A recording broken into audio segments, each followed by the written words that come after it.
experience, and I mean, in just 2. Yo, me that cry all of it is always awesome hearing from them. Akobe ole me men kose ole ocho susu de fia. My globe 4 months sake as me ble earlier on be fear it was a horror movie season 1, season 2, season 3, season 4. Season 1 Season 1, 2, and 3. Ta ke le yala gbedodora document to gbera. Mistake yala mi wa mistake ya huhu. Mistake yala mi we huhu. Ki ne mi wa understand the crachela 4 years. And this is all of 4 years la wa gbe. Egbedodo akunye be enyin me to gbera be ma oni le media asime ne mi na gbe. Be do mega wa wu mi apa o. Ele be ne mi jo le Egypt ko yere Israel afi. Esu so video ne Moses ni hand over na Joshua. Ake strangely some way somehow o ga wa blame me atop from Egypt.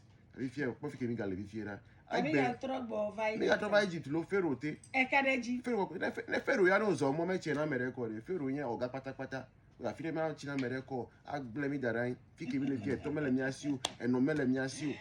Baba no de. Na mi fa bichela o be mega fa view.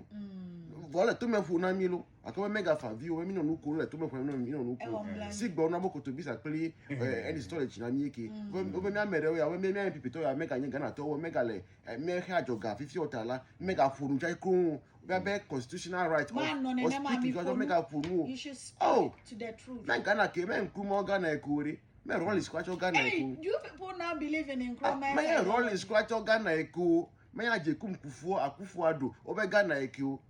Ake mi adugbera ele mausi bibla bede efia ope jila ele Yesu alo mawasi me ya ton fun nawe tama oni fun na John Mahamadi tanye me do lo bele recording me kuna we esa no 15 seconds mawu ya fun na John Mahamadi excellency be ne translate no na mi egbe ya ga na mi 1 hour light de ni ton ko wa sure mi agbe dura be emi da pene ta e chori ni ka mi de kukune lo ton we egbe ko American ka si switch ehun emi ga ton wa show le fi je apera be si ami. Thank you so very much.